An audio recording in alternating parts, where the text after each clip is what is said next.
আসসালামু আলাইকুম। সংবাদে আপনাদের সবাইকে স্বাগত জানাচ্ছি। আমি ফিরোজ তোহা। শুরুতেই সংবাদ শিরোনাম।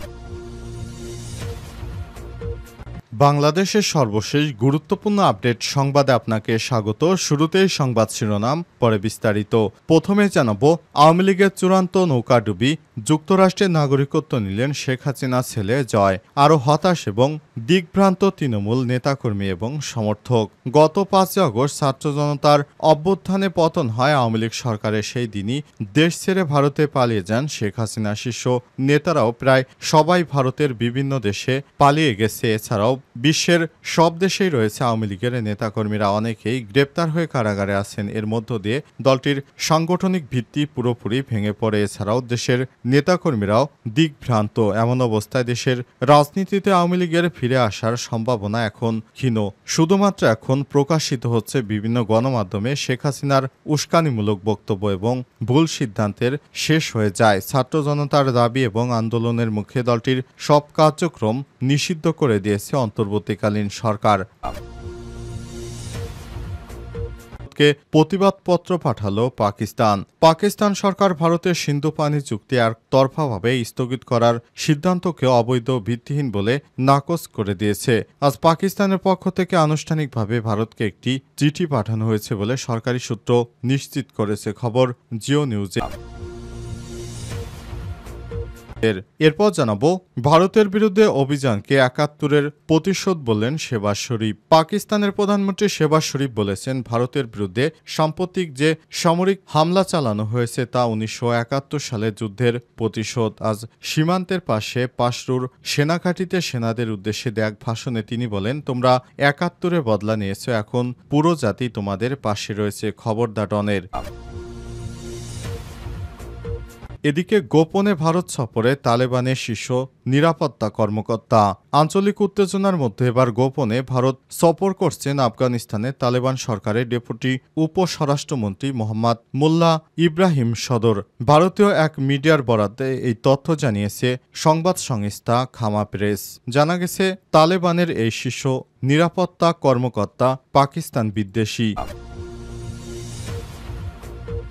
এবারে জানাবো, শুয়ে মরার থেকে বীর হয়ে শহীদ হওয়া অনেক গর্বের বললেন ইরানের প্রেসিডেন্ট মাসুদ পেজেশকিয়ান। ইরানের প্রেসিডেন্ট মাসুদ পেজেশকিয়ান বলেছেন, যুক্তরাষ্ট্রের প্রেসিডেন্ট ডোনাল্ড ট্রাম্প যতই হুমকি ধামকি দেখ না কেন, ইরান কোনোভাবেই মাথা নত করবে না। আজ রাষ্ট্রীয় টেলিভিশনে দেয়া এক ভাষণে পেজেশকিয়ান এসব কথা বলেন। আওয়ামী লীগের চূড়ান্ত নৌকাডুবি, যুক্তরাষ্ট্রের নাগরিকত্ব নিলেন শেখ হাসিনার ছেলে জয়। আরও হতাশ এবং দিগ্ভ্রান্ত তৃণমূল নেতাকর্মী এবং সমর্থক। গত ৫ আগস্ট ছাত্র জনতার অভ্যুত্থানে পতন হয় আওয়ামী লীগ সরকারের। সেই দিনই দেশ ছেড়ে ভারতে পালিয়ে যান শেখ হাসিনা। শীর্ষ নেতারাও প্রায় সবাই ভারতের বিভিন্ন দেশে পালিয়ে গেছে। এছাড়াও বিশ্বের সব দেশেই রয়েছে আওয়ামী লীগের নেতাকর্মীরা। অনেকেই গ্রেপ্তার হয়ে কারাগারে আছেন। এর মধ্য দিয়ে দলটির সাংগঠনিক ভিত্তি পুরোপুরি ভেঙে পড়ে। এছাড়াও দেশের নেতাকর্মীরাও দিগ্ভ্রান্ত। এমন অবস্থায় দেশের রাজনীতিতে আওয়ামী লীগের ফিরে আসার সম্ভাবনা এখন ক্ষীণ। শুধুমাত্র এখন প্রকাশিত হচ্ছে বিভিন্ন গণমাধ্যমে শেখ হাসিনার উস্কানিমূলক বক্তব্য এবং ভুল সিদ্ধান্তের শেষ হয়ে যায়। ছাত্র জনতার দাবি এবং আন্দোলনের মুখে দলটির সব কার্যক্রম নিষিদ্ধ করে দিয়েছে অন্তর্বর্তীকালীন সরকার। এসব ঘটনার মধ্য দিয়ে সম্প্রতি মার্কিন যুক্তরাষ্ট্রের নাগরিকত্ব নিয়েছেন হাসিনা পুত্র সজীব ওয়াজেদ জয়। শেখ হাসিনার পরে যাকে দলের ভবিষ্যৎ কাণ্ডারি মনে করা হতো, তার এমন সিদ্ধান্তে আরও হতাশ এবং দিগভ্রান্ত তৃণমূল নেতাকর্মী এবং সমর্থকরা।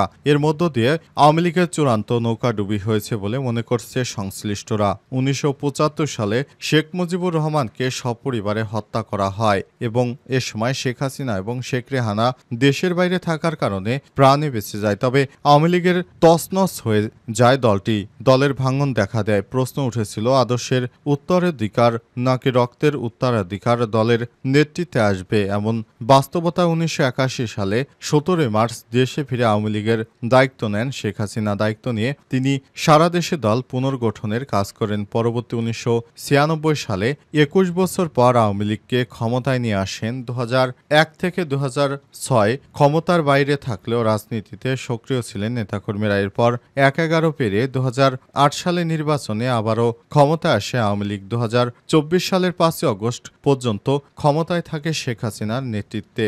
এরপর বাংলাদেশে তীব্র আন্দোলন শুরু হলে শেখ হাসিনা উপায়ন্ত না পেয়ে অবশেষে ভারতে পালিয়ে আশ্রয় নিয়েছেন এবং সেখানে বসে তিনি বাংলাদেশের বিরুদ্ধে নানা উস্কানিমূলক বক্তব্য দিচ্ছেন।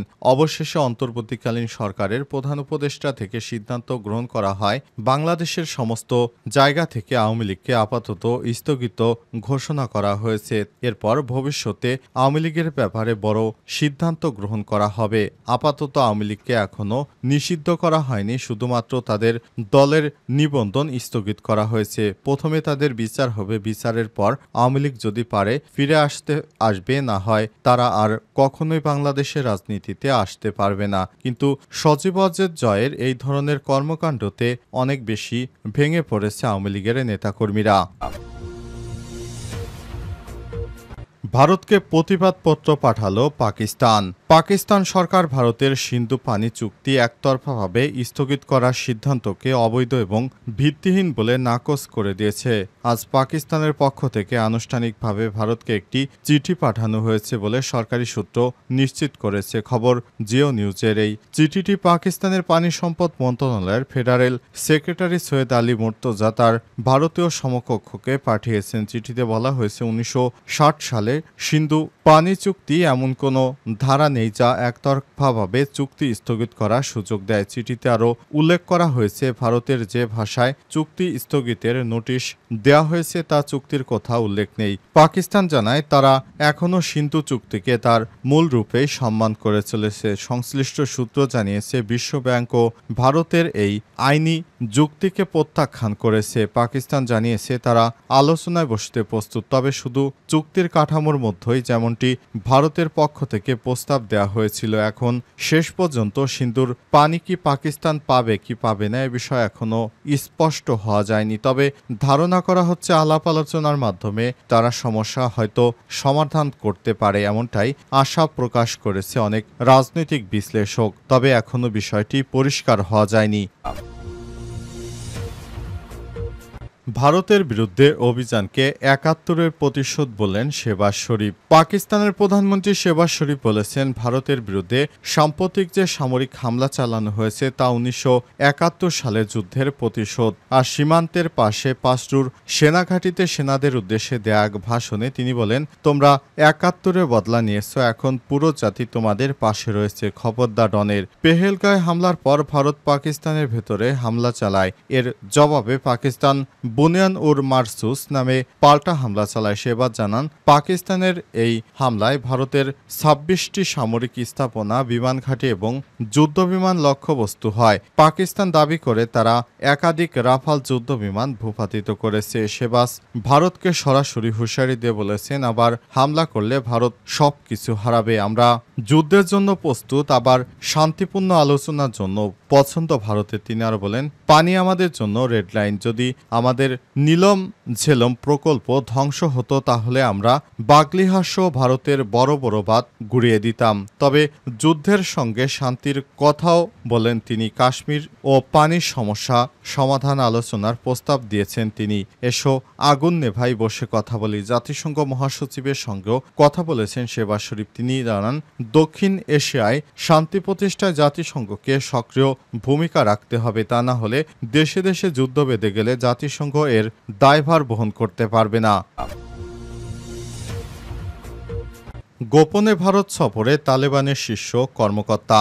আঞ্চলিক উত্তেজনার মধ্যে গোপনে ভারত সফর করেছেন আফগানিস্তান তালেবান সরকারের ডেপুটি উপ স্বরাষ্ট্র মোল্লা মোহাম্মদ ইব্রাহিম সদর। ভারতে এক মিডিয়ার বরাত দিয়ে তথ্য জানিয়েছে সংবাদ সংস্থা খামা প্রেস। প্রতিবেদনে বলা হয়েছে, সানডে গার্ডিয়ান ১৪ মে তাদের রিপোর্টে বলেছে, তালেবানের স্বরাষ্ট্র মন্ত্রণালয়ের উপ স্বরাষ্ট্রমন্ত্রী এবং তালেবানের সুপ্রিম নেতা হিবাতুল্লাহ খান্দুজাদার ঘনিষ্ঠ ইব্রাহিম সদর সম্প্রতি গোপনে ভারত সফর করেছেন। তালেবান সূত্রের বরাত দিয়ে বলা হয়েছে, কাশ্মীরের পেহেলগাঁওয়ে সন্ত্রাসী হামলার কয়েকদিন পরে দিল্লিতে যান ইব্রাহিম। তবে ঠিক কী কারণে তালেবানের এই নেতা গোপনে ভারত সফর করেছেন সেই সম্পর্কে বিস্তারিত কিছু বলা হয়নি। সানডে গার্ডিয়ান জানিয়েছে, ভারত পাকিস্তানের উত্তেজনাকে পরিস্থিতি ইব্রাহিম ভারত সফর করতে পারেন। আফগানিস্তানের এই ডেপুটি উপ স্বরাষ্ট্র স্বরাষ্ট্রমন্ত্রী পাকিস্তান বিরোধী হিসেবে পরিচিত। তবে তার এই সফর নিয়ে ভারত বা তালেবানের মুখপাত্রকেই প্রকাশ্যে কিছু বলেনি। এছাড়াও ইব্রাহিম ভারত সফরকালে কার সঙ্গে দেখা করেছেন সেই সম্পর্কে কিছু বলা হয়নি। খবর ইত্তেফাক SR-এর। বর্তমানে সেই আফগানিস্তানের স্বরাষ্ট্রমন্ত্রী ভারতে অবস্থান করছেন। তিনি কী কারণে ভারতে গিয়েছেন সে বিষয়ে এখনও কোনো তথ্য পাওয়া যায়নি। তবে ধারণা করা হচ্ছে আফগানিস্তান যেহেতু পাকিস্তানের বিরোধী, তাই তারা যুদ্ধের একটি ফায়দা নেওয়ার চেষ্টা করছে।